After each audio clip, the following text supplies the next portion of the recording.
bienvenue au Zilda. On est en vacances ici, souvent tous les hivers, depuis une vingtaine d'années. Et on est aussi l'été, et avec l'opportunité s'est présentée de pouvoir acheter cette affaire, qui était Toulouse, qui était une région où on vivait depuis 20 ans. Donc on a tout vendu et on est venu s'installer au Pralier. Il y en a vraiment pour tous les goûts. L'hiver, peut-être que les gens se tournent plus vers le snacking. On a des panini, on a des croque-monsieur accompagnés de salade. L'hiver, on fait de la soupe, donc c'est moi qui l'a fait. Donc on sert ça avec des morceaux de tomes et du pain frais. Après, vous trouvez aussi les planches de charcuterie de fromage. On a une carte pas très étendue, on a préféré faire simple et de qualité. Et l'été, par contre, on fait des salades. Et après, tout ce qui est sucré, c'est des tartes à la myrtille, forcément l'incontournable ici. Et puis des gaufres et des crêpes et nos fameuses glaces. La spécialité, ce qu'on met en avant, c'est les produits régionaux, notamment des planches de charcuterie, de fromage qui viennent que des gens de la région. On a du fromage qui vient du Pralier, on travaille aussi avec la boulangerie du Pralier. Enfin, on essaie vraiment de travailler le plus possible avec les commerçants du village. Après, ce qu'on a vraiment inventé, c'est nos coupes de glace. On a vraiment voulu nous choisir nos parfums et on s'est inventé des coupes de glace. On a fait goûter à nos enfants parce que c'est des ados donc qui sont adeptes des coupes de glace.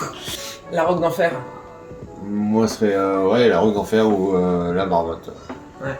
Après, ça dépend des goûts, mais la Roque d'Enfer, elle est quand même d'enfer. L'hiver, on est le seul restaurant accessible sur les pistes.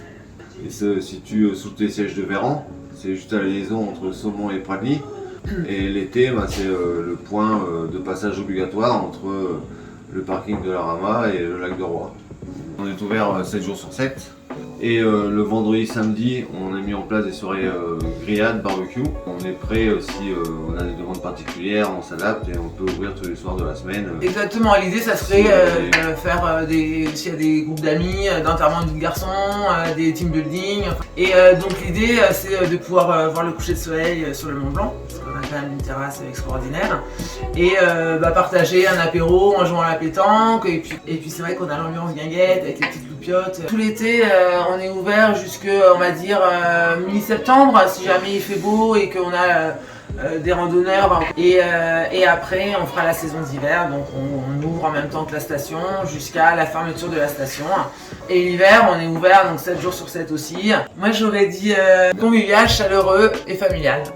On a vraiment envie que ça devienne un lieu où les gens seraient contents de se poser en buvant un verre, en partageant un tournoi de pétanque, un tournoi de ping-pong, de fléchettes. L'idée d'avoir mis des jeux de société est vraiment pour tous les âges, que les parents puissent se boire l'apéro pendant que les enfants jouent aux jeux de société.